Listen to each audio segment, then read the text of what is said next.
Hello and welcome to our channel. In today's video, we are going to discuss 7 effective ways which can actually work to improve your reading skills. A lot of people find it easy to learn to read faster. Some people think that you can increase your reading skills simply by just changing your reading habits. But is it actually true? Stay with us until the end of the video to find out.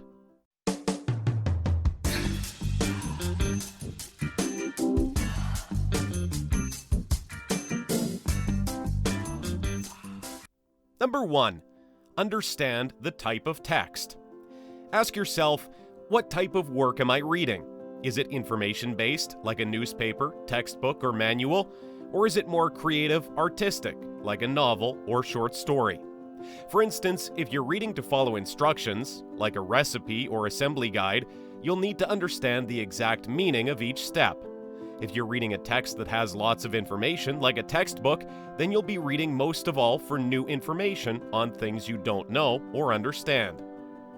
Number 2. Purpose of your reading. The reason why you're reading has an impact on how you read. For instance, reading a novel for a class can be different than reading a novel for pleasure, since you'll be expected to understand and remember the text rather than just enjoy the experience of reading it. Ask yourself, what am I reading for? If you're reading to gain information, for instance to meet work or school requirements, you'll probably want to try extensive techniques. If you're reading to practice pronunciation, learn vocabulary, or study grammar, you'll probably want to try intensive techniques. Number 3. Scan what you read. Whatever the purpose of your reading is, taking a few minutes to look the piece over is very helpful. Check and see how the work is structured and presented. These are easy ways to increase your understanding. Does the work have a title? Is there a table of contents you can scan? Is the work divided into separate sections? Or does the work have any extras, like bolded keywords, illustrations, or graphs? Number 4. Don't talk to yourself when you read. People talk to themselves in 2 ways, by vocalizing, which is the actual moving of your lips as you read, and subvocalizing, which is talking to yourself in your head as you silently read. Both of these will slow you down to the point in which you find that you can't read any faster than you can speak. Speech is a relatively slow activity. For most, the average speed is about 250 words per minute. Reading should be an activity which involves only the eyes and the brain. Vocalization ties reading to actual speaking. Try to think of reading as if you were looking at a landscape, a panorama of ideas, rather than looking at the rocks at your feet. What do you think so far? Let us know in the comments below which way can affect your reading routine. Leave a like and subscribe to our channel. It's very important for us. Number 5. Vary your reading rate. Poor readers always read at the same slow rate. An efficient reader speeds up for easier material such as magazines and newspapers and slows down for the hard, a legal material or a scientific article. Some things were not meant to be read quickly at all. This obviously will conflict with good speed reading method which forbids vocalization. Religious writings and scripture were originally written to be recited and listened to by an audience. The fun of poetry, plays, or prayer is not really experienced if you speed read the text. Number 6. Take notes on your reading.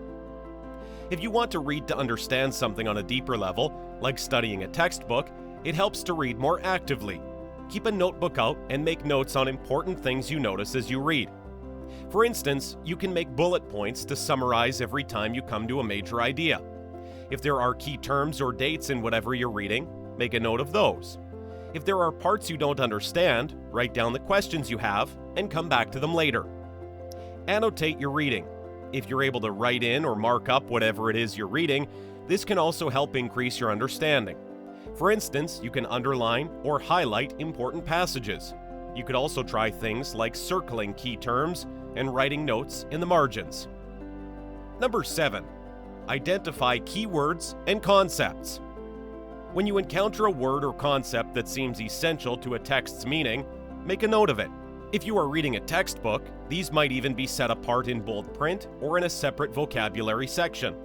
You can write the words or concepts down to study them later, or even make a set of flashcards. If you come across a word or concept that seems important but is not clearly defined in the text, look up its meaning in a dictionary or encyclopedia. If you see certain words being used over and over again, that's another sign that they're important for what you're reading and worth looking up. Since reading is a tricky business to most of the people, and especially for students or scholars, these notes will improve your reading stamina and your reading skills. Also, those ways may make you love reading instead of doing it just for the cause. Thanks for watching. You can also follow us on social media for more relevant content, or send us your ideas in our email about what you want to see in future videos. Check the links in the description below. See you in the next video.